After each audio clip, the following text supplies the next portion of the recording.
Egunon, buenos días, bienvenidas a estas terceras jornadas sobre conservación textil que hemos organizado desde el Museo del Nacionalismo Vasco con la colaboración de la Facultad de Bellas Artes de la UPV y la implicación de los profesores del grado de Conservación y Restauración, así como la ayuda inestimable de expertos como Soledad Santisteban, que hoy nos acompañan y que hacen posible llevar a cabo esta iniciativa. La jornada de hoy la vamos a iniciar con una presentación sobre la conservación y todo el proceso exposición que estamos llevando con la sección de textil. Luego tendremos una pausa café y posteriormente llevaremos a cabo la realización de una masterclass sobre soportes, procedimientos y materiales para la conservación textil. Soledad Santisteban es licenciada en Geografía e Historia y experta en conservación preventiva y una gran colaboradora de este museo. ¿Habrá ido ya? Gaur ere, Sabino Arana Fundaziora hurbildu gara, kontserbazioari buruzko jardunaldiak egitera. Baina lehenik eta behin gustatuko litzaidake ezkertzea Maria Morenori antolatzeagatik.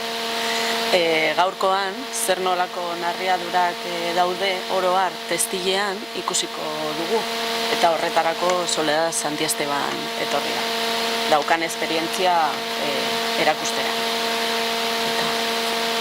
Bueno, pues buenos días a todas y a todos, muchas gracias por venir, gracias a la Fundación por acoger estas jornadas, a Marian Moreno por organizarlas y sobre todo pues a Soledad Santisteban por darles esta charla que ya hemos comentado alguna vez en clase, que creemos que puede resultar especialmente interesante porque en el grado están organizadas las asignaturas un poco por materiales y sus soportes, ¿no? Vemos piedra, papel,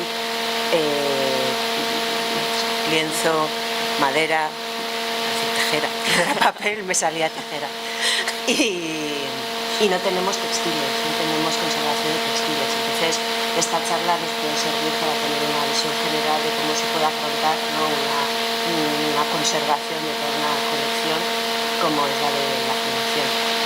Y por último, solo comentaros que cuando vayáis a recoger los certificados, va a haber dos certificados, ¿no? Como la otra vez. Uno para todos los asistentes después de la charla y otro de la parte práctica que se va a hacer, a la que os vais a quedar solamente una parte, ¿no? Entonces, cuando vayáis a recoger el certificado de la charla, os dejarán un folio para apuntar, si queréis, vuestro mail, para que os vayan enviando información sobre futuras jornadas o charlas que organicen. Porque ya el 17, ¿no?, vais a organizar una charla, María. A ver, más que nada es por si queréis recibir información de todas las actividades que vamos a llevar a cabo. El 17 de noviembre a las 7 de la tarde va a haber una conferencia sobre Carmen Leizaola, que es la primera mujer diseñadora gráfica en Venezuela y que tuvo un impacto bastante importante en publicaciones seriadas, periódicos y demás. Esta conferencia está también con el tema de la guiri culturala y también os daremos un certificado de asistencia. Entonces, si dejáis los emails, pues nosotros os enviamos información y cuando no queréis recibir más nos decís hasta aquí y no mandamos más, ¿vale?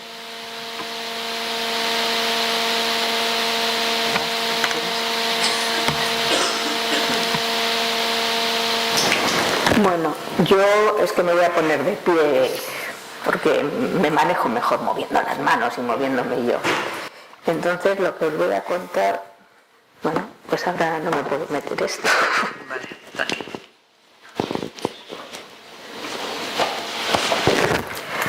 ¿Así bien? Sí. Os voy a hablar sobre el tema de los textiles.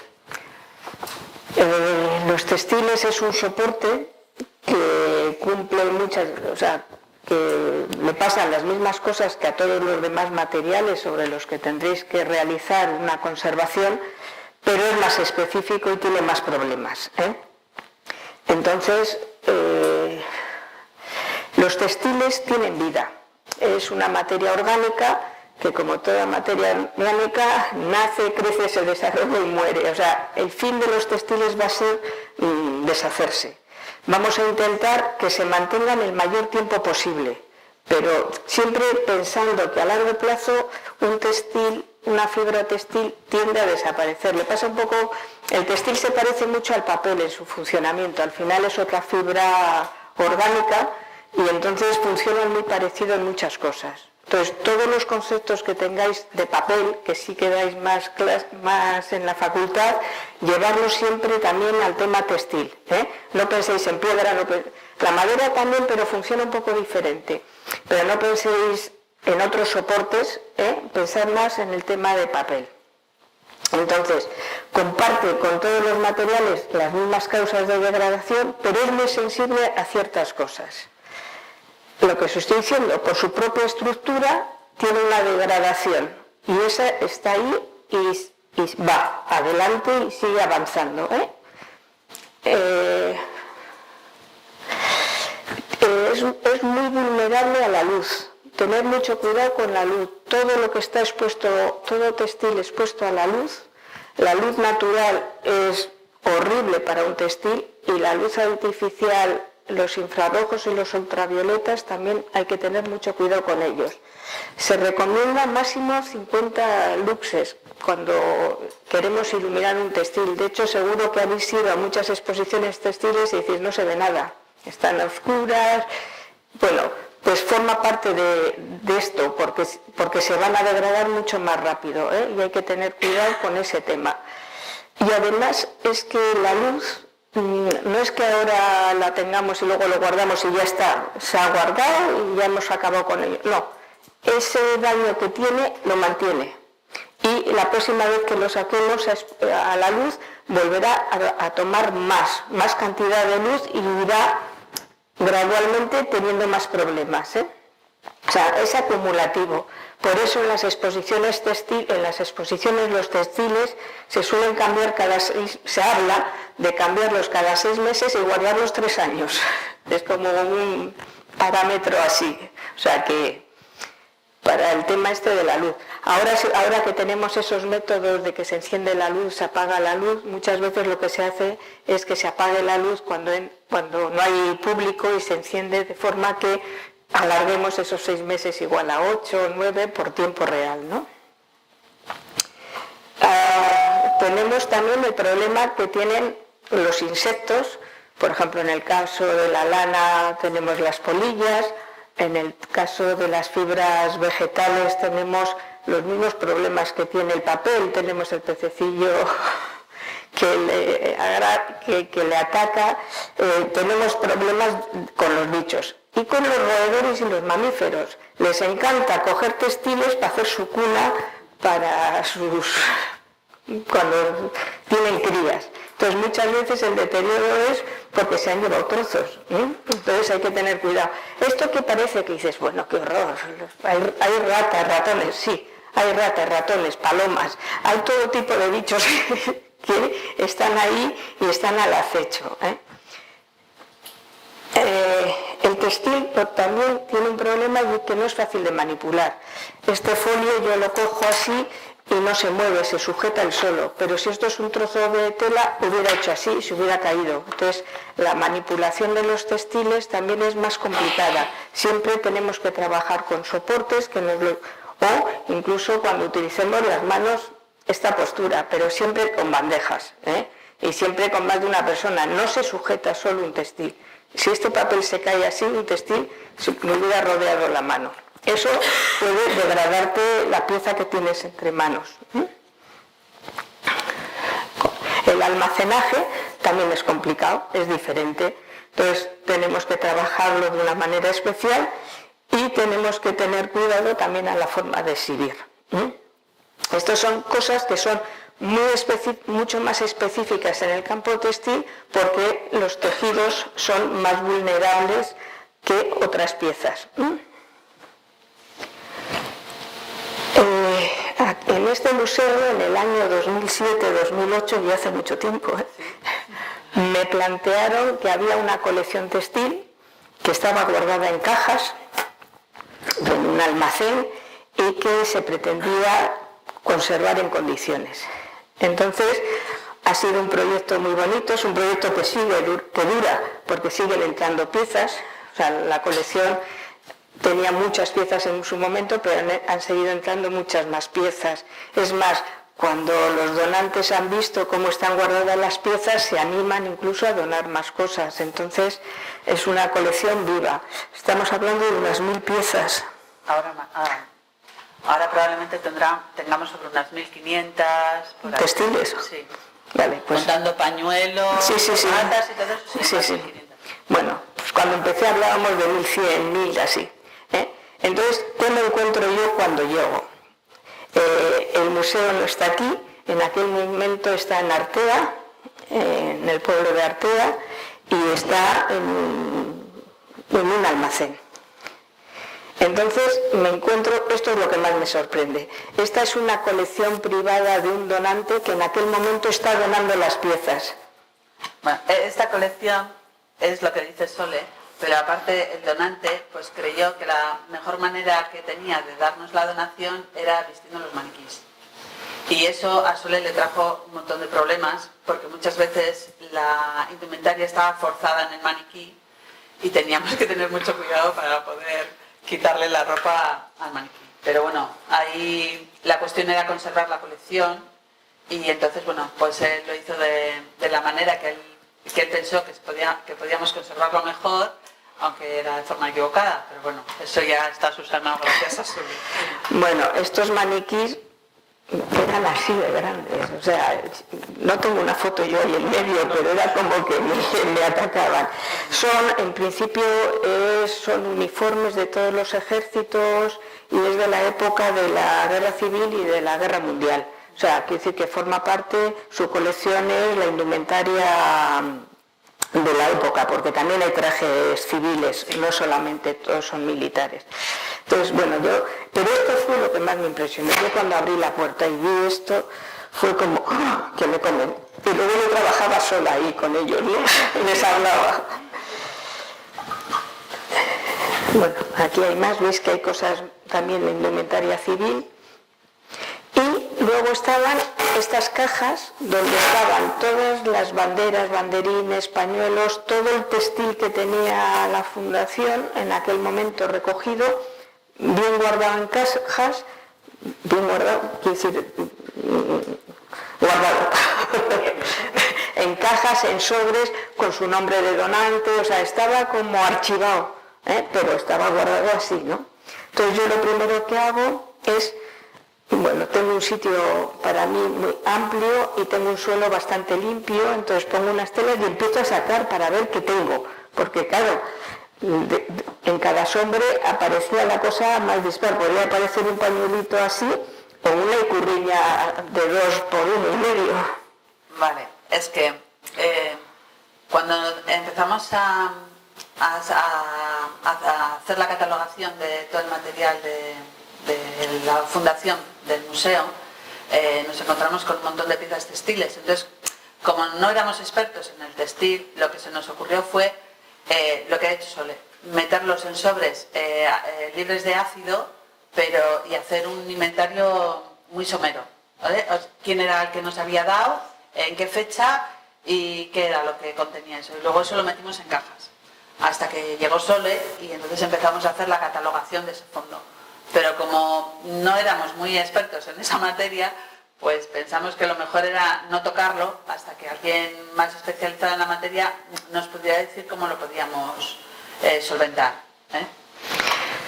Tengo que decir que este es un trabajo con el que te encuentras pocas veces en la vida. Coger una colección de cero y ir decidiendo tú qué pasos hay que dar, cómo hay que guardarla, cómo hay que hacer. Está claro que tiene sus limitaciones, tanto el espacio como las propias piezas, pero esto de carta blanca, y tuve carta blanca en casi todo, incluido el tema económico, que dice que yo pedía y casi siempre se me daba.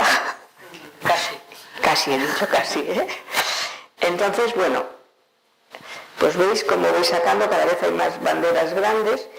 Esto era por una parte cosas que yo iba sacando, y por otra parte ellas me iban proporcionando, como veis aquí, estas son piezas, bueno, las grandes también venían así, vienen con un número de inventario, es el número de inventario que se les ha dado ya en el ordenador, en su ficha, y ese número de inventario es y la ficha abierta. la ficha abierta en la que constaba, la ficha abierta son estos papelitos que veis por ahí, en la que consta quién es el donante o qué historia tiene esa pieza, porque hay piezas que tienen mucha historia detrás, es un pañuelo, no es un pañuelo que se guardó de esta forma, se hizo para tal cosa, se escondió. Pensar que ha habido unas épocas que estas piezas han sido, entre comillas, vamos a decir, problemáticas, ¿no? Problemáticas de guardar. Entonces toda esa mucha historia de esas ya estaba recogida en las fichas. Entonces yo empiezo ahí a ver, ¿qué hago? Mis reflexiones, ¿qué hago con todo esto? Entre los señores esos grandes y las banderas que tengo por los suelos y los pañuelos, las cosas más pequeñas encima de las mesas, ¿qué hago con ello? Entonces digo, bueno, ¿qué tengo? Pues tengo el tipo de textiles que tengo según su volumen, pues hay planos y hay tridimensionales. Según su tamaño, pues tengo grandes, medianos y pequeños. Cuando digo pequeños, tengo cositas de 2x2 y tengo banderas de 3x6. O sea, no es... Y según la tipología, pues hay banderas y estandartes, hay de tema hogar, hay sábanas, mantelerías, toallas. Hay pañuelos, cuando digo pañuelos, hay pañuelos que son de bolsillo, pero hay pañuelos conmemorativos. Hay indumentaria, como bien habéis visto, y hay objetos. Entonces, bueno, ¿qué hago con todo esto? Pues empiezo a pensar qué hago con esta colección. Entonces, os he contado que lo primero es, lo que decido como experta en conservación preventiva es que hay que hacer un trabajo muy sistemático y muy completo para que estas piezas, que las estamos manipulando muy a lo bestia en este momento, no se tengan que manipular más. Que en este momento ya queden, digamos, bastante cerradas. Luego tendremos que controlar que están bien guardadas, que se conservan bien, que no han tenido problemas, pero que no tengamos que actuar sobre ellas porque nos falte algún dato, ¿no? Entonces, lo primero que ya han hecho ellas en oficina es sacar la foto y abrir la fecha de catalogación en el ordenador, con su documentación histórica, la social, todo lo que tenga.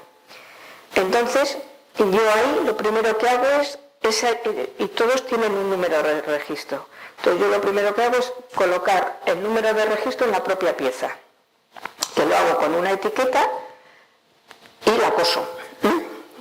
Todas las piezas que tiene este museo del textil están con la etiqueta cosida. Y luego tengo que complementar los datos técnicos. Entonces digo, bueno, tengo que también hacer...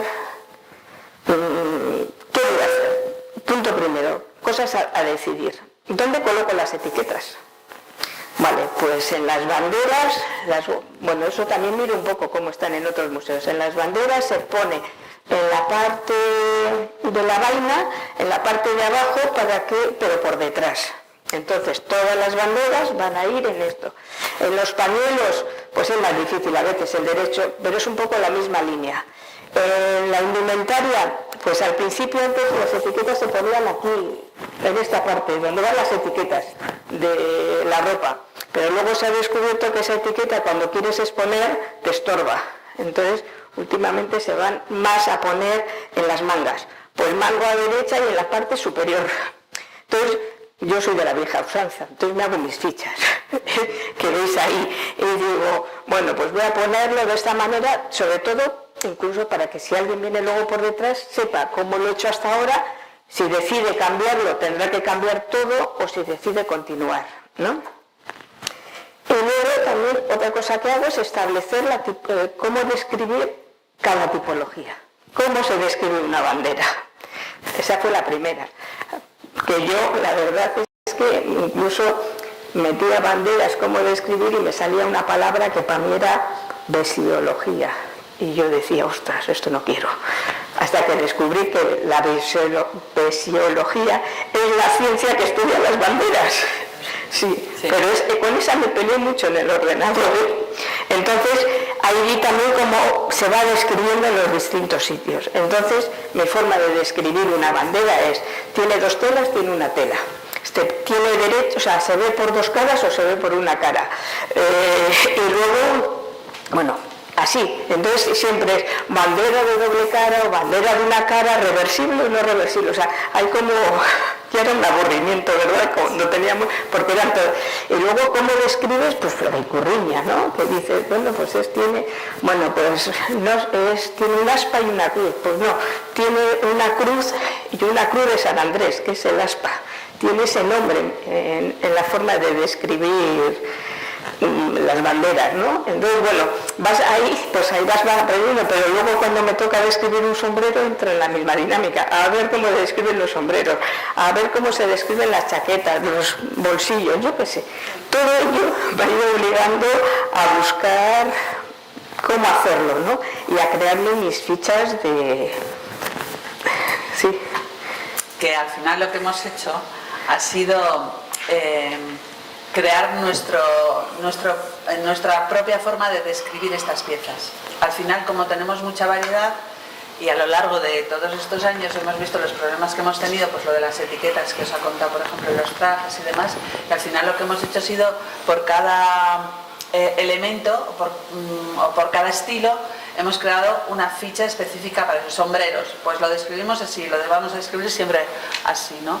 Y al final hemos creado nuestro propio lenguaje, por decirlo de alguna manera, para describir nuestras piezas, porque como las piezas son muy variadas y a veces son muy extrañas, pues al final lo que hemos hecho ha sido algo que nos sirva a nosotros para catalogar y que sepamos siempre cómo lo tenemos que hacer. Bueno, esto era la descripción de las tipologías. Y luego, ¿qué datos técnicos? Pues si sé qué tipo de fibra textil es, se pone. Ante la duda, no se pone. O sea, siempre el dato que demos es el dato que podemos asegurar que es. Si es seda, es seda. Si tenemos duda, no se pone que es seda. El tipo de tejido, pues lo mismo. Si sabemos que es un raso, seguro, pones que es un raso. Si no lo sabes, pues no lo pones. Los colores, el tinte, las decoraciones, las medidas, cómo está confeccionado, si a mano o a máquina. Y luego ya entraríamos en lo que ya es cómo se encuentra la pieza. Si está limpia, si está sucia, en general todo está... Bueno, no, todo no. Hay muchas cosas que han venido de la tintorería, porque la gente las trae limpias. No es el mejor método pasar por la tintorería, pero muchas han venido de la tintorería. Ver cómo es su estado de conservación, si necesita un tratamiento, la prioridad de la actuación. Hay piezas que ha habido que actuar sobre ellas porque estaban en unas condiciones muy lamentables, y luego ya le buscamos su ubicación, donde vamos a colocar esa pieza, y siempre marcamos la fecha de redacción para saber cuándo hemos actuado sobre ella y si hemos tenido movimientos o cosas, si vamos actuando sobre más cosas, ¿no? La fecha. En la ficha que tenemos para la catalogación tenemos un apartado que hemos creado. Si la pieza la llevamos a una exposición, lo marcamos, cuánto tiempo va a estar fuera, ¿vale? Porque al final la vida que ha tenido la pieza cuando llega al museo es una, y a partir de que está en el museo, si nosotros la exponemos o lo que fuera, o se saca para restauración o se saca para hacer una réplica, al final sigue siendo la historia de la pieza, ¿no? Y ese apartado lo hemos hecho y la verdad es que lo estamos usando. Sí, y seguimos. Cada vez que actuamos sobre las piezas para controlar si están en buenas condiciones, si siguen tal como las habíamos dejado, han pasado unos cuantos años, volvemos a meter esta fecha. Si veis en esta ficha que tengo ahí todas las fechas que ponen que hemos ido haciendo cosas. Y también si han salido para hacer tratamientos, algún tipo de tratamiento. Bueno, es lo que ha contado Marian. Bueno, ya las tengo catalogadas, ya sé cómo describirlas, y ahora viene cómo las guardo. Esa era la siguiente fase. Todo esto duró mucho, la fase esa primera de descripción y todo esto. Entonces, ahí hay una cosa que influye mucho. ¿Cómo son las dependencias de mi museo? Entonces, mi almacén eran unas baldas metálicas. Bueno, os he puesto esto que es antes de este almacén se vacía y se queda para el textil, pero como veis lo que quedan son unas baldas metálicas. ¿Qué puedo hacer yo en unas baldas metálicas para guardar todo el textil que os he contado que he estado trabajando sobre él?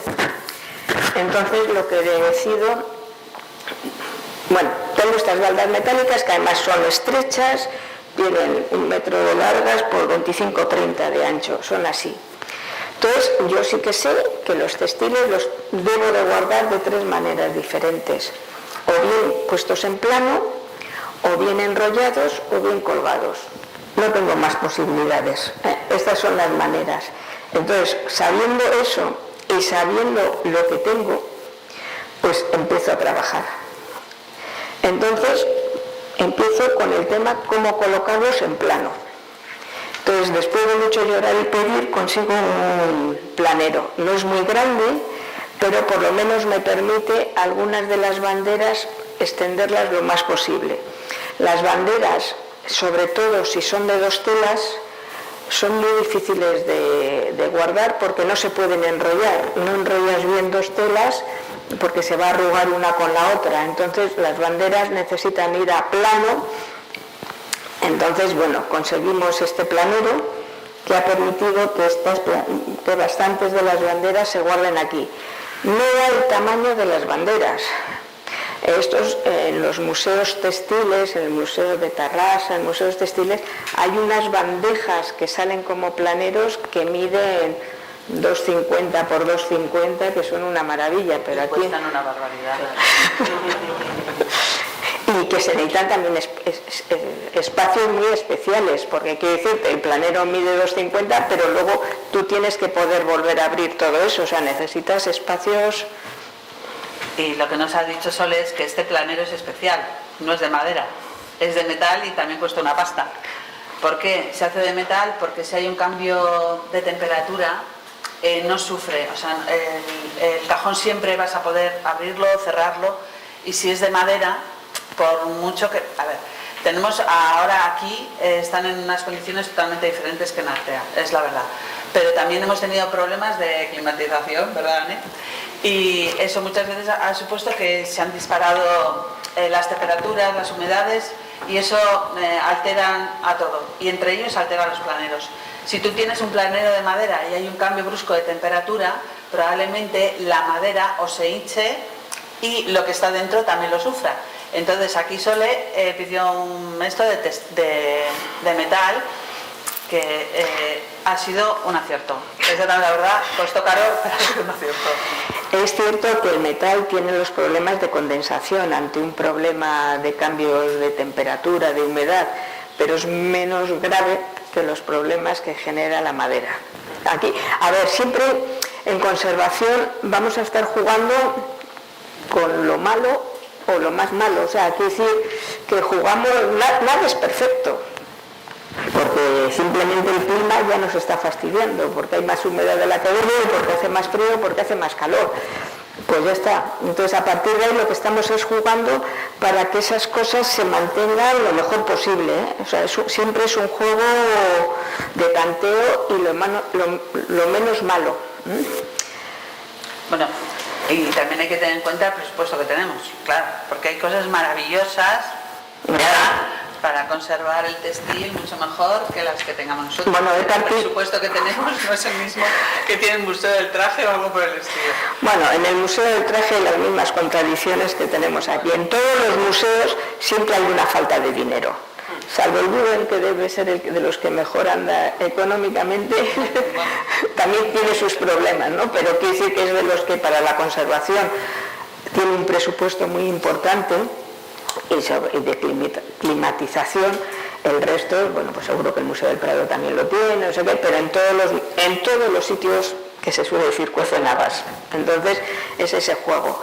Entonces, bueno, pues aquí fuimos metiendo las banderas estas que no se podían enrollar, que necesitaban estar planas y lo más estiradas posibles, y lo que las hacíamos es separarla o bien con Tyvek o bien con tisú libre de ácido. Al principio teníamos mucho Tyvek, el Tyvek es muy caro, pero para mí es como el de la magia, ¿no? Si le cae agua no entra, se transpira, bueno, pues... No sé si lo habéis dado en conservación preventiva o algo, ¿sabéis de lo que habla el Tyvek? igual. Sí. Los que os quedáis luego a la clase vais a tener Tyvek para poder ver. Igual el otro día también, ¿no? El otro día también sacamos Tyvek porque al final el Tyvek, como es muy versátil, pues nos sirve no solo para el textil, nos sirve también para guardar otro tipo de materiales. Entonces, bueno, nosotros lo usamos mucho en la medida que podemos, pero es muy versátil y nos da mucho juego. Había veces que la bandera no cabe, ya veis, aquí ha habido que doblarla, entonces cuando hay que hacer dobleces no se puede doblar directamente, siempre hay que meter, en general aquí hemos usado un muletón, en este caso yo creo que el muletón no estaba directo porque el muletón se puede enganchar, es cierto que estas icurriñas no tienen elementos que enganchen, o sea, quiere decir que son suaves, vamos a decir, no tiene, pero hay que tener cuidado. Pero yo creo que dentro tendrá o Tyvek o papel o tisú, para que el muletón no esté en contacto. Se usa muletón, el que venden en productos de conservación, en productos de esto, que son el más libre de ácidos, el más estable, todos, al final un muletón de estos tiene sus, ¿cómo se dice?, sus aprestos o sus pegamentos, entonces se buscan los que tengan menos y de hecho sí que está trabajado el tema para que nos pueda funcionar, ¿eh? Pero bueno, digamos que aquí jugamos con tres cosas especialmente, el Tyvek, el muletón y el ventulón, que el ventulón es el ventulón es, si os habéis roto algo, es lo que os ponen de algodón antes de poneros la escayola, es una fibra es un punto de algodón que tiene además, es una cinta hueca, vamos a decir, entonces te la ponen en el dedo pequeño, en la muñeca, en el brazo, en el tórax, entonces hay de todos los tamaños, entonces te sirve mucho jugamos mucho con ella, para forrar cosas y terminar de cerrar. No sería en este caso porque el ventulón más ancho es tamaño de un tórax, con lo cual es así, pero para muchas cosas, pero digamos que son como los tres materiales que yo he ido utilizando para todo. Las piezas pequeñas, también guardadas en plano, lo que se han hecho, conseguimos unas cajas de conservación y estos están metidas entre comillas en plásticos, pero son de estos fundas que se utilizan para fotografía, o sea, son fundas especiales que la fotografía es todavía casi peor que el tema textil para conservar, entonces buscamos fundas de estas de fotos donde podíamos meterlas, entonces las tenemos en plano y a la hora de ubicarlas, si miráis, tienen en la parte de abajo esas de colores, significa en qué plano está cada una, para si tienes que ir a buscarla, sabes que es la 15 o sabes que es las 12, porque es muy importante en la ubicación marcar muy bien dónde están las cosas para poderlas buscar rápidamente sin estar manipulándolo mucho todo. Entonces teníamos estas bolsas y para cosas más pequeñas estas que también son las de diapositivas y fotos. Entonces son unos cuadernos que también nos sirven para poder guardar. En plano también hemos guardado este tipo de objetos, que en este caso son bolsos, y también los hemos guardado, como veis, en cajas. Hemos puesto muletón y he hecho el hueco para que luego no se mueva la pieza dentro y va encajada. Tanto en estas, si veis, todas llevan fuera, además que veis que tiene una etiqueta cosida, como siempre. Mira, es que creo que esta no me marcaba. Bueno, veis que tiene la etiqueta cosida, todas las piezas, por pequeñas que sean, y luego fuera tiene su número de registro también y su foto, tanto para saber qué pieza está ahí, para cuando se saca y se lleva a algún sitio, saber que el sitio de esa pieza es ese, y no se va a utilizar con otra cosa, ¿eh? O sea, toda pieza tiene su lugar y su espacio guardado. Y materiales que hemos hecho en alguna ocasión para piezas muy especiales son soportes. Es un soporte que tiene un alma rígido, no me acuerdo de traer mi trabajito. Es que tengo hecho mi trapito que hice de esos que hacíamos con 6-7 años, y lo tengo puesto en un soporte para enseñaros, y que además se sujeta ahí y es muy manejable para llevarlo, lo llevas muy bien en horizontal, lo llevas para acá y para allá, no tocas la pieza para nada. Dicho sea de paso, el textil, hablando de no tocar las piezas, es como el papel y muy susceptible a tocarlo con las manos. Las manos siempre tenemos algo de grasilla, o sea, la piel tiene, allí donde ponemos la huella va a quedar. Por favor, siempre que tengáis un textil entre manos, coged los guantes. Para todo, ya lo sé que os lo habrán dicho muchas veces, pero en el textil es lo mismo que en el papel, la huella se queda marcada y a veces esa huella, pues luego te arrepientes mucho.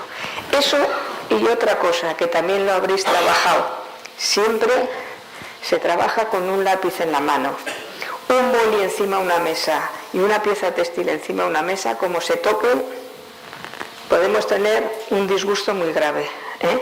Entonces, cuidado con esas dos cosas. Yo tengo una bata que luego me voy a poner y en esa bata siempre hay un lápiz ahí puesto y unos guantes para sacarlos en todo momento.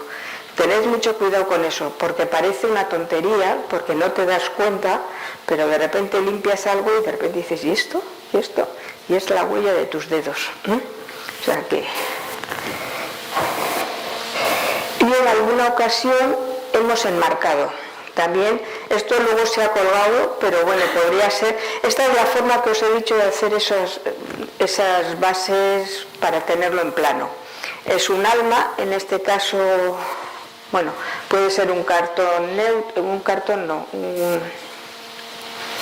en este caso es que no me acuerdo ahora cómo se llama, es ese que tiene como huecos.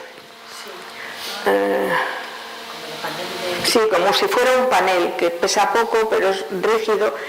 Pero también se puede utilizar cartón pluma libre de ácido, después un muletón y después se cierra todo con una tela de algodón.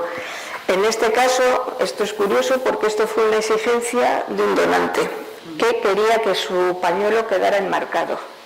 Entonces lo enmarcamos 2 veces.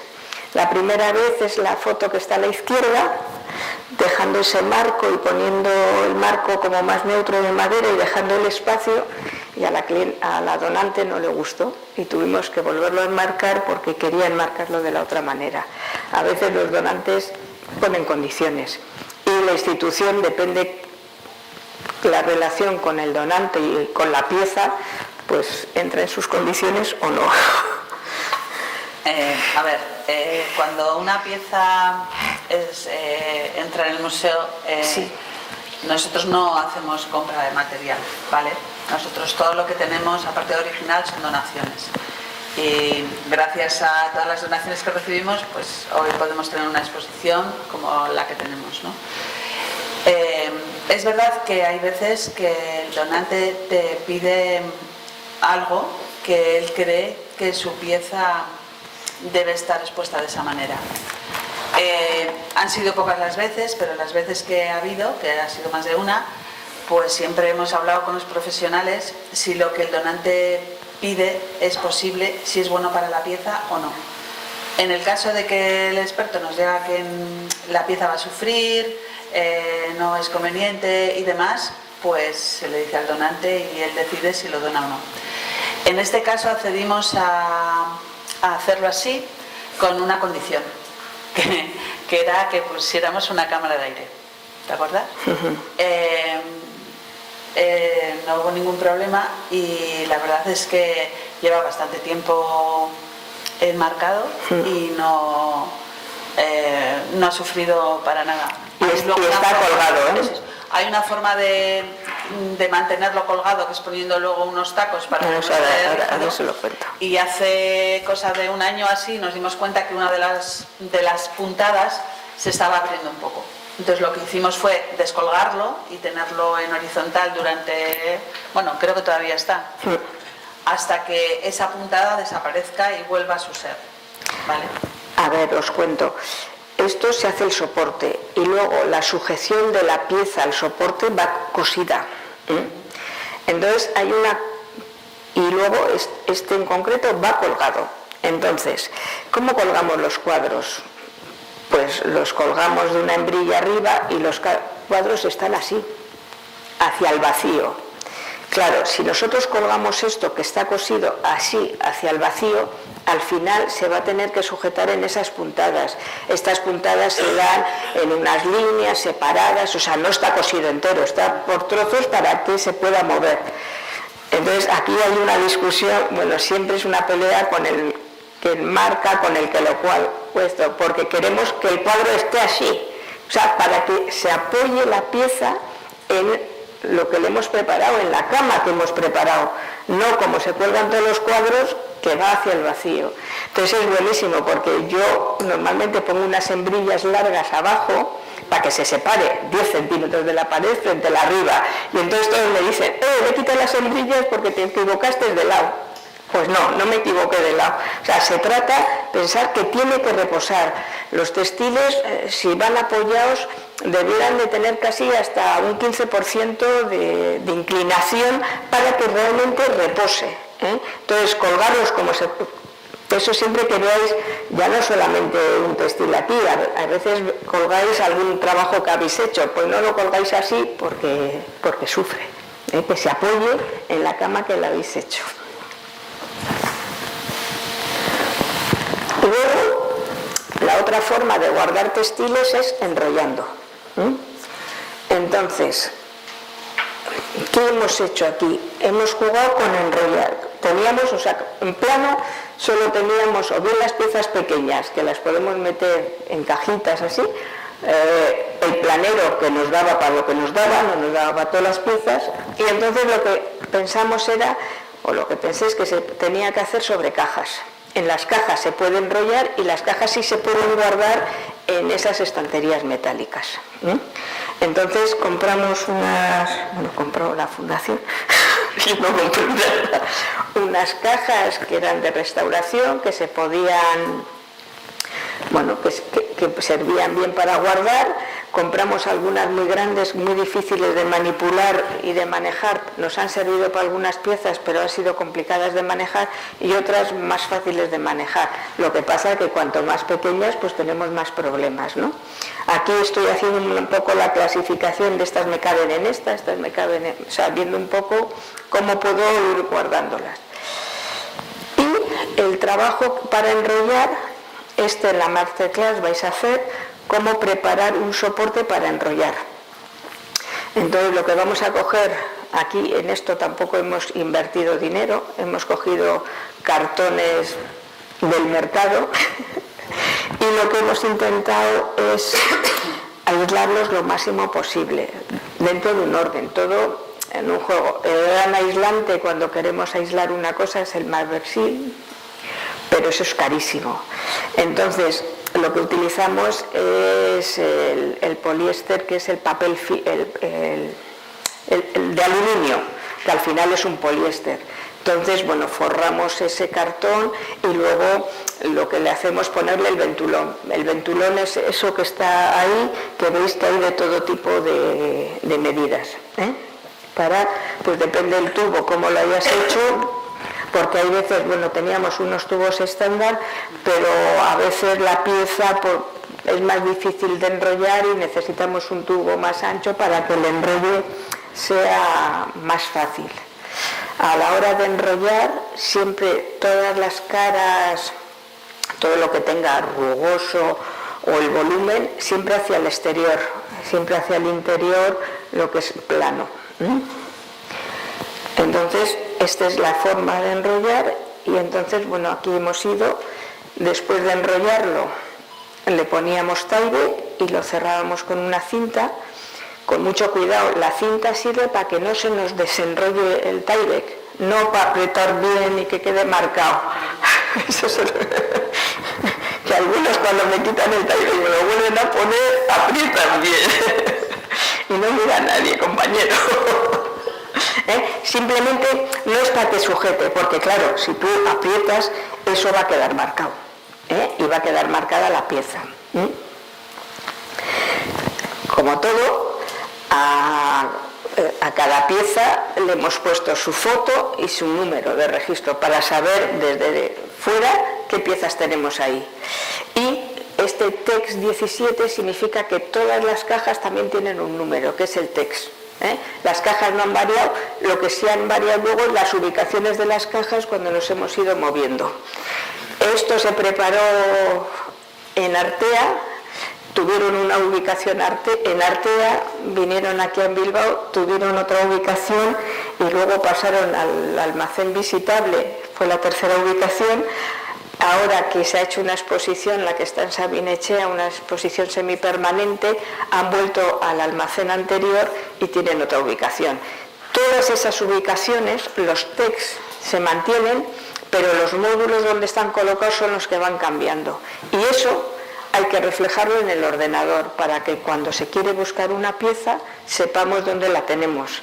Es cierto que podemos ir buscando los TEX, mirando en todas a ver en cuál está, pero si hemos hecho el cambio en el ordenador va todo mucho más rápido, porque los TEX no se han cambiado. Entonces, ¿querías decir algo? No. Yo los he metido en... A ver, quiero decir que cuando damos la caja, el número de caja esa queda siempre. Lo que cambia es el módulo y la balda en la que está. Entonces, cada vez que hacemos eso, hay que abrir una caja, y aquí hay dos personas que están haciendo prácticas que lo saben bien y lo están padeciendo todos los días. Tienes que abrir la caja y empezar a ver que en esa caja está lo que verdaderamente está lo que has dicho que está en la caja, o sea, las imágenes que están. Y tienes que entrar en cada una de las fichas de esas piezas y cambiar el módulo y la balda. Es que eso hemos aprovechado estos traslados para abrir las cajas, comprobar que todo es correcto como está puesto y que todo está correcto. Hay veces que abres y te encuentras con una pieza que se ha desenrollado, no sé qué. Bueno, todo eso, o sea, ese control se ha hecho. Entonces hemos aprovechado cada vez que hay... Siempre el trabajo es más que el tiempo que tienes. Entonces cuando hemos hecho un trabajo hemos aprovechado, ya que vamos a tener que abrir la ficha, vamos a ver si están bien todas las ubicaciones, si en esta caja hay lo que hemos dicho que hay. Bueno, entonces no ha habido muchos problemas, la verdad. No, y también hay que tener en cuenta que nosotros, gracias a Dios, movemos muchas piezas, no solo por exposiciones nuestras, sino también de otras instituciones. Entonces muchas veces la prisa, la cierras mal o sin querer la colocas en otro sitio. Y bueno, todo esto, aunque trae mucho trabajo, pues nos facilita el que podamos hacer un seguimiento más continuado de algunas piezas. Marian ha contado que hemos pasado más o menos de 1000 a 1500, pero no solo el textil, todas las piezas. Y antes Marian controlaba dónde estaba todo, pero ya últimamente empieza a no controlar. Entonces, cada vez lo tenemos más claro que en el ordenador tiene que ser la base donde tengamos todo muy, muy bien definido. Otra cosa que hice es, bueno, dices tú la enrollas y la pones en una caja y siempre se queda como ahí apoyada, como con una arista, ¿no? Vamos a decir. Entonces había piezas que yo consideraba que no debían de estar apoyadas. Entonces lo que hice es como unos puentecitos para que se quedaran un poco en el aire. Ahora hay que hacer otra cosa, girarla, porque también al final ha ido descansando de un lado. Entonces cuando hemos abierto las cajas también hemos aprovechado las que tenían puentes, no todas, porque todo esto es como cuando nos va dando tiempo, vamos avanzando. Si de repente hay una donación importante, pues nos quedamos parados o tiramos por un lado, bueno. Entonces en ese momento también hemos ido girando estas piezas en el puente. Tienen foto por delante y por detrás, o sea que aunque le demos la vuelta y tiene el número, tienen todo. Bueno, aquí veis más. Y así es como estaban en el almacén revisable. ¿Veis? Luego la caja por fuera vuelve a tener todos los números de todas las piezas que hay dentro, y en lo que hemos ido pudiendo las fotos de las piezas para que también sean evidentes a veces. Al ser un almacén visitable como era en su momento, era importante que estuvieran esas fotos, porque eso a la gente que venía a visitar el almacén, la reserva, le gustaba saber qué había en cada una, porque si solo pones números se queda un poco más triste. Ahora tenemos una exposición y le estamos dando menos importancia a esa foto externa. Siempre tiene los números, o sea, quiero decirte que si metes más piezas en una caja, porque las cajas no se completan, a veces siguen avanzando y siguen teniendo más piezas, ¿no? Entonces se pone el número fuera. Y luego están los textiles que se pueden enrollar, pero que no caben en las cajas, porque son más anchos. Entonces conseguimos, estos mecanismos son los que tienen en el comercio para tener las telas. Entonces compramos, nos hicieron a las medidas del almacén que tenemos para poder tener piezas que son más anchas pero que se pueden enrollar. Porque claro, las cajas a partir de 1,30 algo así es la que mide, y ya esa es poco manejable y ya más anchas serían muy malas. Entonces, de estos tenemos 3.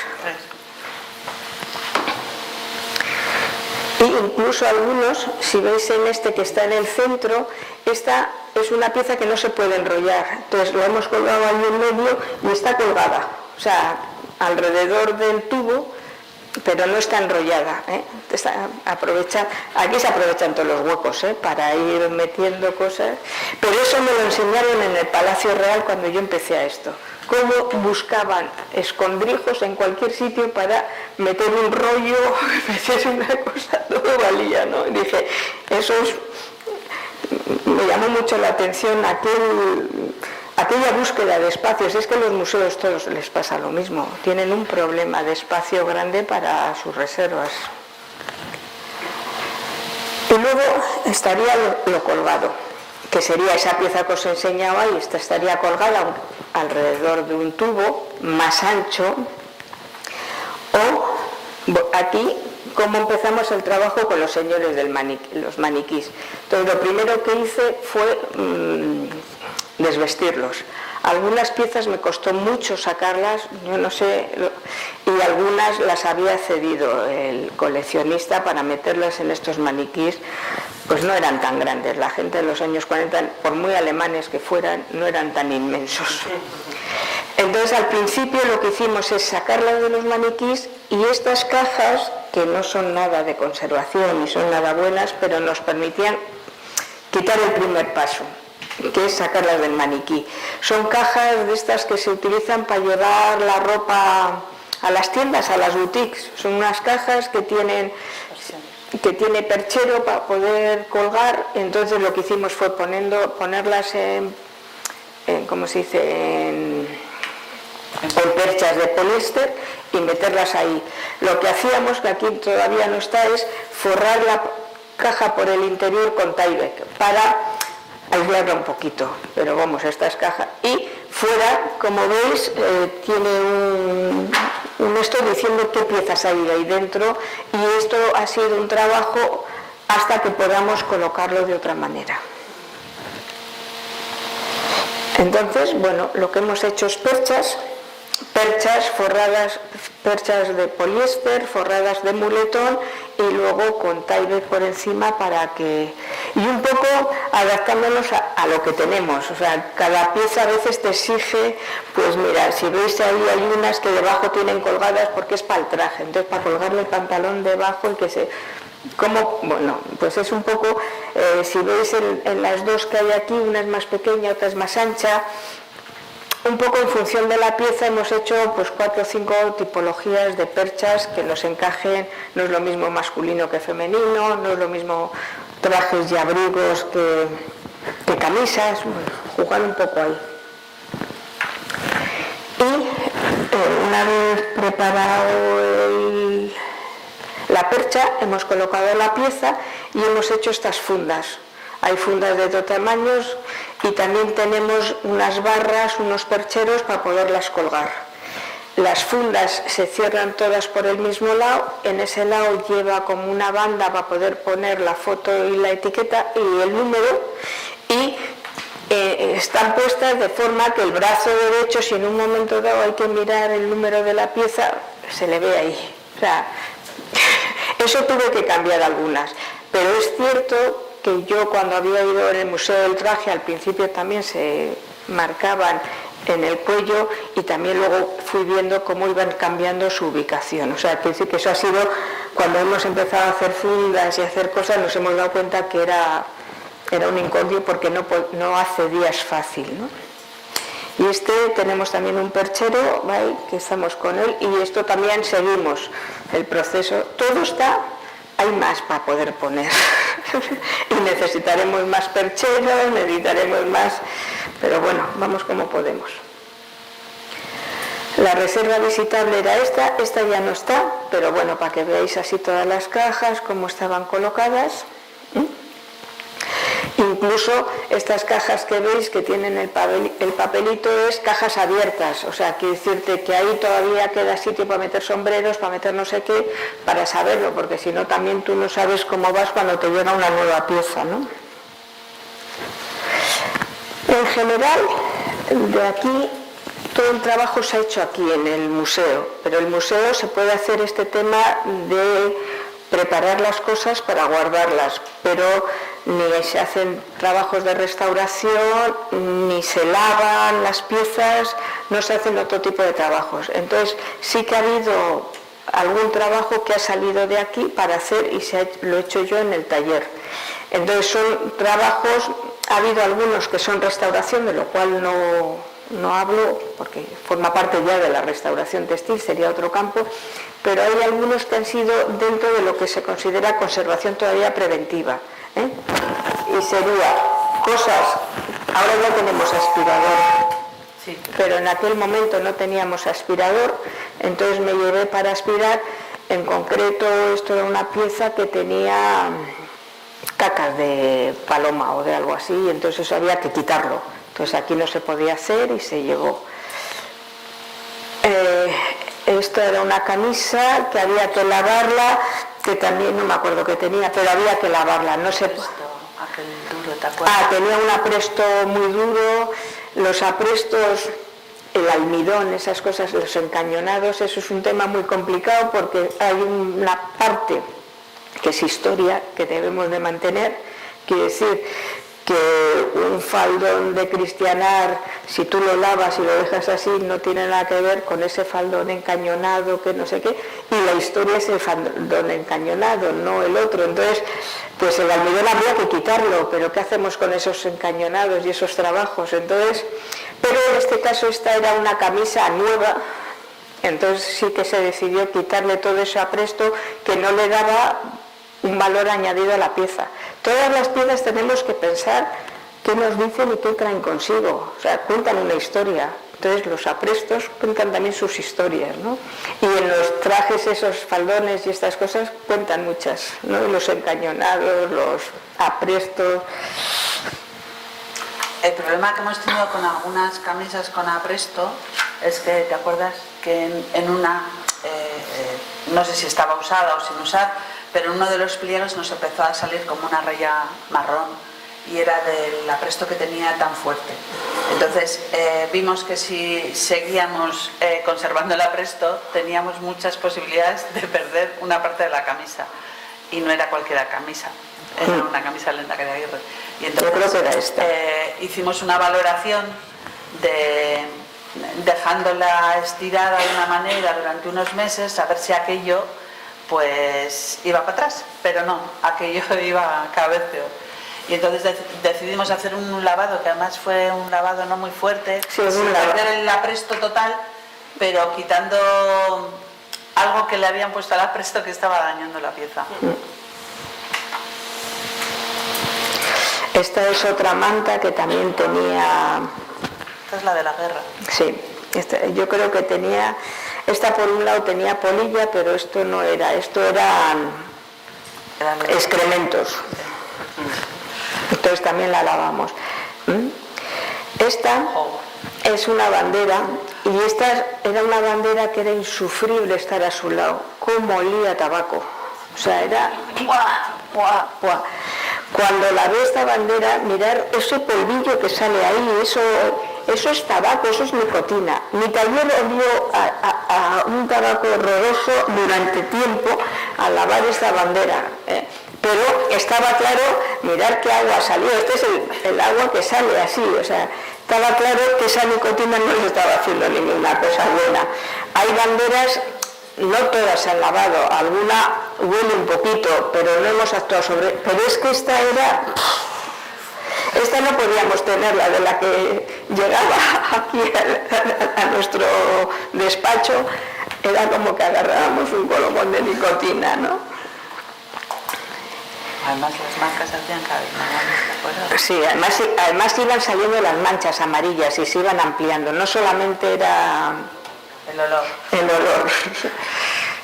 No, pero el olor eso nos machacaba, Y en este caso yo creo que fue un lavado y en este un alisado. Las arrugas no son buenas, pero la plancha es peor. Entonces no se plancha nada. Aquí se alisa, que es lo mismo quitar la arruga, pero se alisa. Entonces la forma de alisar siempre es trabajando con vapor frío, de ese que se utiliza para respirar bien por las noches en la habitación, hacer un poco de vapor, con lo cual humedeces un poco la pieza y luego con cristales y pesos la estiras. Entonces, cuando hemos lavado la camisa, creo que hay aquí un traje, mira, aquí veis que estoy, entre comillas, planchando una camisa que esto sí se lavó y se preparó porque iba a exposición. Está en exposición, entonces se decidió ponerlo en condiciones, pero ya veis cómo es el método de plancha. La verdad es que es más lento que planchar, al final es mejor planchar, pero bueno. Pero es alisar, siempre estamos jugando con el resto, y estas son de las pocas piezas, ha salido alguna más, pero bueno, con estos conceptos. Y este es el trabajo que hemos hecho, que he hecho yo aquí en la fundación, donde Marian me ha apoyado en todo, y cuando le he mandado que pida cosas, me decía, pero ¿estás segura que eso es mucho dinero? Y yo, inténtalo, venga, vamos a por ello. Pero bueno, creo que hemos hecho un trabajo bastante aceptable. Todo tiene sus cosas negativas que no os las voy a contar porque soy la que mejor me las sé. Y que me han dicho ellas que os cuente, yo tengo un taller textil en Bilbao y hago trabajos de restauración y admito a gente que quiera hacer prácticas, no tengo ningún problema, lo dejo ahí, no es ninguna obligación, pero saber que está ahí. Y ahora mismo hay una chica, ¿no? Hay una chica que ha venido esta semana justo a hablar para venir y eso, estamos pendientes de cuadrar un calendario, pero vamos, en principio yo la única condición que pongo es que lo que digáis que vais a venir, vengáis. Si me decís 10 horas, y si me decís 100, 100, pero si decís 50 no vengáis 30, es lo único que me pone nerviosa. O sea, aquí sí que no tengo problema que vengáis mucho tiempo o poco tiempo, pues bueno, veréis, estaremos trabajando sobre lo que hay en ese momento en el taller y trabajaréis conmigo, me gusta. Y ya está. Muy bien. Bueno, si queréis alguna pregunta, si queréis algo. Quería preguntarte sobre el jabón que se utiliza para la limpieza. Neutro, pero ¿cuál? Perdón. ¿Qué tipo de jabón utilizáis para limpiar la piel? Normalmente yo utilizo un detergente neutro, que es el Tipol. ¿Tipol? Sí, se vende, bueno, es muy parecido así químicamente hablando, al Bolite o al Norit, solo que no tiene ni los suavizantes esos que para que no se te estropeen la mano, ni las cosas que dan buen olor, pero es un detergente neutro. Y lo que es un tensioactivo, se supone que son productos que lo que hacen es, habéis visto que había mucha espuma, entonces lo que se trabaja es con la espuma más que con el agua, porque en esa espuma el jabón lo que hace es intentar sacar la suciedad que tiene el tejido. Es como absorber la suciedad y sacarla. Entonces luego el agua lo que te sirve es para aclarar y echarla fuera, pero el tensioactivo lo que te hace es esa extracción. ¿Con qué material hacéis las fundas para los que colgamos? En principio las estamos haciendo con Tyvek. No es barato, pero pensamos que es mejor. Yo en los museos están haciendo muchas con algodón. Aquí hacemos, a ver, aquí no tenemos mucho presupuesto, aunque la verdad es que el tema de la conservación preventiva se lleva mucha parte del presupuesto del museo, muchísima. Pero siempre desde la Fundación hemos pensado que lo más importante es la conservación, porque todo el material que ha venido la gente lo ha conservado como buenamente ha podido, con tabaco, con esas cosas, ¿no? Y han conseguido conservarlo hasta ahora. Entonces nuestra obligación es que se conserve muchos años más en las mejores condiciones posibles. El presupuesto del museo no es muy grande, pero más de la mitad del presupuesto se lo lleva... Solo no. Solo no, la conservación preventiva en general, ¿vale? Entonces, ante una funda de algodón y una funda de Tyvek, probablemente la funda de Tyvek nos cueste el doble que una de algodón, pero ¿qué problema? Evitamos que la tengamos que cambiar al año siguiente. Entonces, el Tyvek nos da una duración mucho más larga. Es verdad que es más caro, pero si valoramos, hemos pensado que lo poco que podamos hacerlo, lo vamos a hacer bien. Lo vamos a hacer en Tyvek porque la pieza respira, se conserva mucho mejor y el algodón siempre nos va a traer más problemas.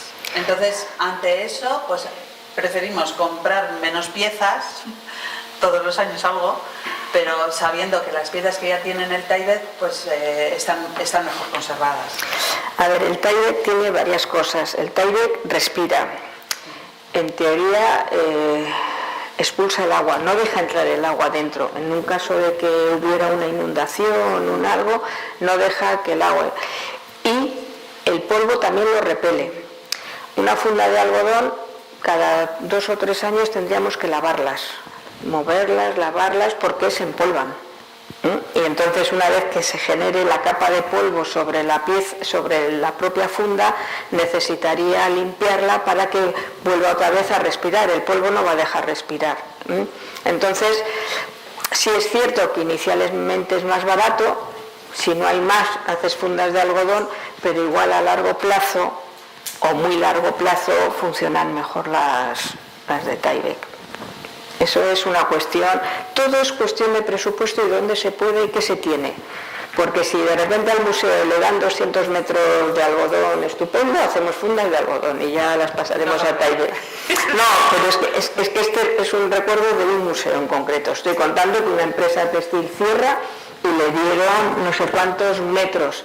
Pues si no te cuesta nada más que luego la confección, pues la confección es en uno y en otro. Luego ya se irán cambiando, ya se irán poniendo. O sea que eso también va a influir mucho, ¿no? A ver, nosotros intentamos ajustar los dineros, ¿vale?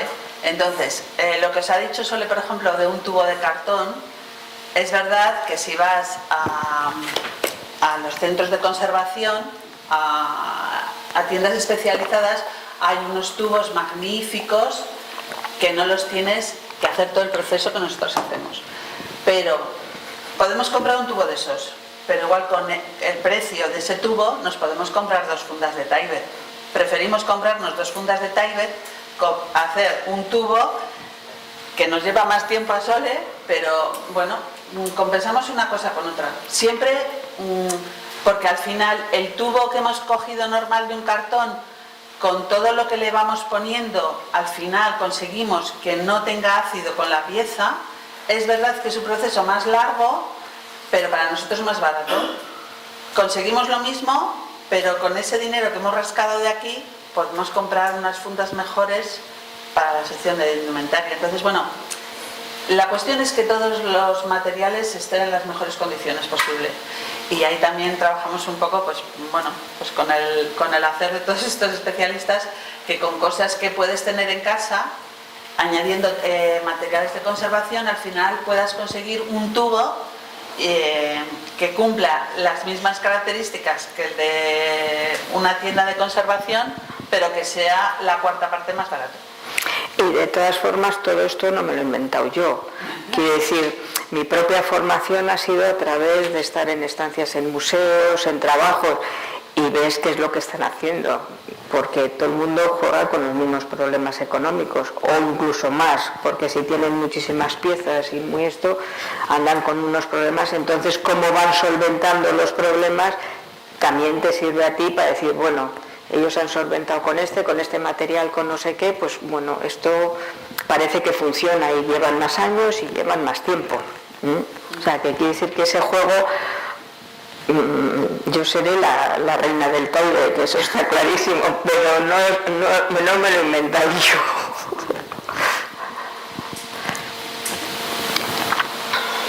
¿Alguna cosa más? Yo quería también otra pregunta. Sí, sí.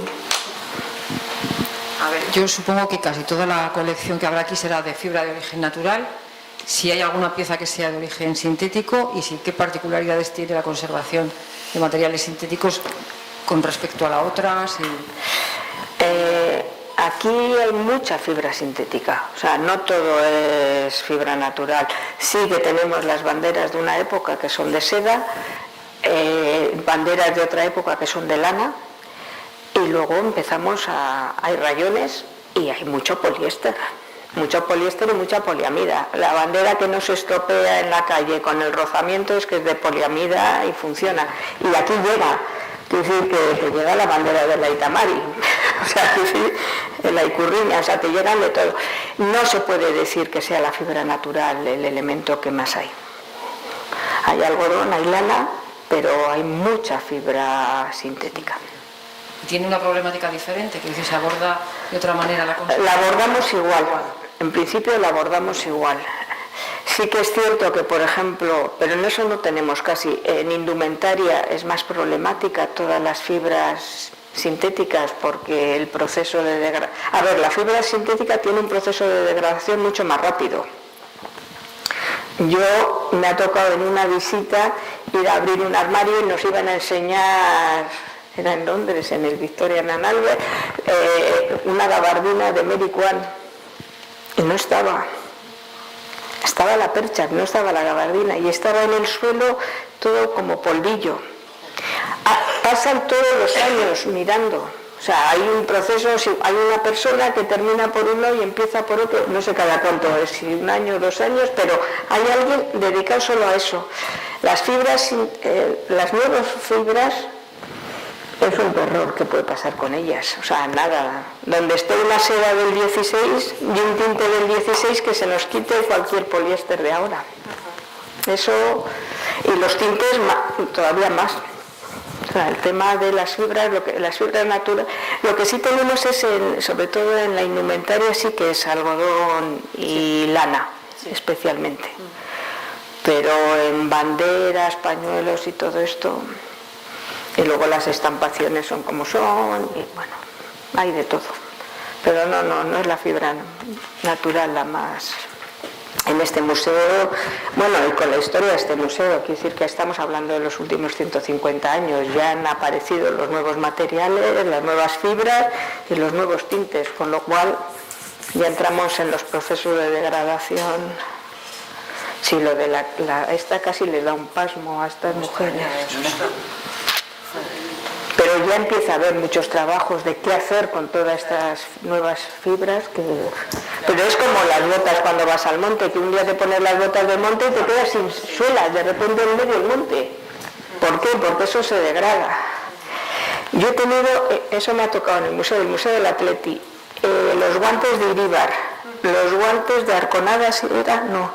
¿Cómo se llama el siguiente? Zubizarreta, y los de Zubizarreta están destrozados, y los de Iríbar, que eran de cabritilla, están muy bien. Pero los otros, la materia se está yendo, se está degradando. Son de esos que eran como acolchados ya con pasta de algún poliéster o de algún... Pero los de cabritilla están estupendos. O sea que... ¿Alguna cosita más? Sí. Sí, sí.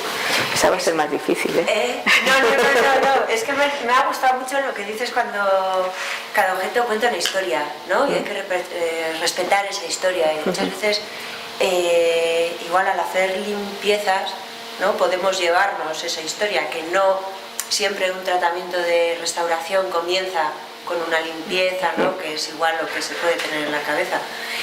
Y dices, también algunos objetos que se han donado han pasado por la tintorería. Sí. Y igual a veces ha sido una pena, ¿no? Porque se ha llevado, no solo porque el tratamiento puede ser bastante más agresivo, una limpieza que haga en una tintorería, de la que puedas hacer tú, sino porque se han llevado parte de la historia de ese traje, objeto, lo que sea. Sí. Y si alguna vez dices, mira, pues esta mancha la voy a conservar, no voy a hacer una limpieza... Bueno, ahí tenemos una anécdota en este museo. Tenemos una camisa donada con una mancha de sangre, que el donante además ha dicho que no hay que quitar la mancha de sangre.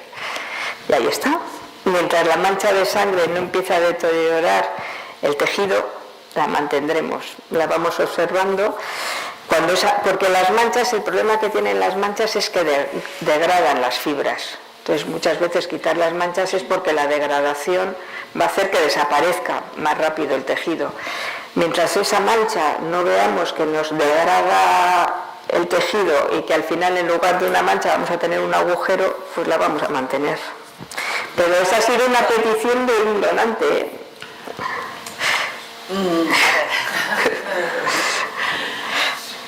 No es que sea la petición solo de un donante, es que es parte de la vida que ha tenido esa camisa.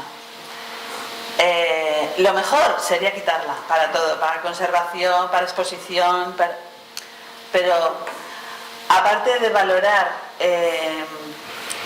cuál es la mejor conservación, también tenemos que valorar qué parte de la historia queremos conservar. Si queremos conservar toda la historia de esa pieza, o por un tema de conservación perdemos una. Hemos decidido conservar la historia sin detrimento de la conservación preventiva. Y eso nos trae muchos problemas de conservación y una innumeración de problemas en exposición. Pero pensamos que... Tiene agujero también, sí. O sea que ya queda claro que hay un balazo, pero... Es una camisa que tiene un balazo, que le llevan al hospital, le abren la camisa para salvarle la vida y entonces, bueno, pues la persona muere. Y no se ha cosido la manga que se ha abierto porque eso sí fue algo que la familia decidió que querían tenerlo así. Y yo particularmente pienso que es muy importante la historia del material que te dan, porque nosotros, tú puedes ver y dices, vale, es una camisa normal. No, es una camisa que utilizó el Lehendakari Aguirre, es una camisa que cuenta una historia y tiene una historia determinada en ese momento que ha sido utilizada. Entonces, prioritario conservación, pero tengamos también un poco en cuenta la historia, que al final las piezas, incluso las de ahora, las sintéticas, cuando te las donan, no conservamos una camiseta porque sí, o sea, conservamos una camiseta porque se utiliza en un determinado momento, la utiliza una determinada persona y al final esa pieza tiene una historia. Y creo que es importante también conservar un poco la historia de las piezas, siempre y cuando no vayamos en contra de la conservación, ¿eh? Es que hay que pensar que es un museo, es un lugar donde se guardan piezas, pero una pieza por sí sola, salvo que tenga una tipología muy especial y muy específica, no tiene valor. O sea, cualquier pieza que hay en un museo tiene valor por la historia que hay detrás de esa pieza, y eso es lo que hay que valorar. O sea, quiero decirte, pues tú dices, tengo un sombrero como de los que hay no sé cuántos en el mercado, sí, pero este lo usó fulano de tal día, para tal cosa, y implicó tales cosas. Esa es la importancia de una pieza. Entonces, bueno, pues sí, hay piezas, sobre todo en indumentaria, unos vestidos maravillosos, pero ese vestido maravilloso es mucho más maravilloso si fue el vestido de boda de doña Juana no sé qué, que luchó en octubre de 1880 Y además luego tenemos el que usó un año después, que engordó un poco y luego ya dio a luz y luego ya tuvo 15 hijos y tenemos toda una saga. Pues eso tiene mucho más valor que esos mismos vestidos sin una historia por detrás, porque en eso nos está contando toda una historia de cómo la evolución del cuerpo femenino y cómo cambia. Por ejemplo, he puesto ese ejemplo, ¿no? Pero siempre, entonces cuando decía los trajes de cristianar, ¿cómo se llama? Con los aprestos y todo esto, es que hay que pensar qué parafernalia tenía todo eso. Entonces, y si encima es de tal familia, o cómo una familia humilde gasta el dinero en hacer esa pieza tan especial, es muy diferente y nos están contando cosas de la vida cotidiana o no cotidiana, y ese es el valor que tienen las piezas en un museo. Porque al final, si no, si solo por tipología, pues tendríamos 4. Es que tenéis que tener en cuenta también que nuestro museo es un museo un poco atípico, ¿vale? Porque cada pieza que podéis ver en una exposición tiene una historia. Entonces,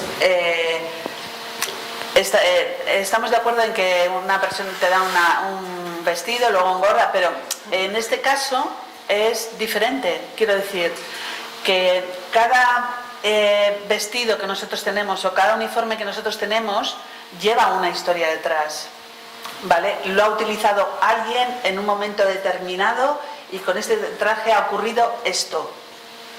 Por eso para nosotros es muy importante la conservación, pero es muy importante la historia, porque nosotros no compramos piezas, nosotros todo lo que recibimos son donaciones, y ese traje te cuenta la historia que ha vivido esa persona y todo lo que su familia ha pasado para que tú hoy la puedas conservar y las puedas exponer. Y yo creo que el guardar parte de la historia es también parte de nuestro patrimonio. Al final, que está muy bien la conservación y que es prioritario, porque si no hay conservación se pierde la pieza. Pero también tenemos que valorar un poco la historia, yo creo, ¿eh? Igual en nuestro caso porque somos un poco atípicos, ya lo digo. Pero yo creo yo creo que no, quiero decirte que está un Museo del Prado que está con unas obras de arte y las obras ellas en sí tienen su significado, y luego están otra serie de museos, como puede ser este que es un museo histórico, o es un museo como es el Museo Vasco, el que estaba en la Plaza Unamuno, el que está en obras, que lo que te está dando es otra parte de la historia de vida cotidiana a lo largo de nuestra vida, pero que al final vuelve a ser lo mismo. Las piezas de allí no tienen sentido guardar, tiene sentido guardar 100 cuadros de Velázquez, pero no 100 trillos iguales, porque el trillo implica marcar no sé qué, no sé cuántos, pero hay que guardar un trillo, que ahora ya veremos qué pasa con todo lo que hemos tirado en los años 80 y no estamos guardando en estos museos. O sea, que quiere decir que ahí igual nos estamos olvidando que eso dentro, bueno, ya hay muchos chavales que no conocen aparatos que hemos usado y que no los hemos guardado en los museos, ¿eh? Pero eso es un museo, o sea, es guardar nuestra historia, ¿no? Sí. Nada, es que con todo esto que estabais hablando me estaba viniendo a la cabeza, hace poco, no sé si habéis oído la polémica que ha habido con, ¿cómo se llama? Kardashian, ¿no?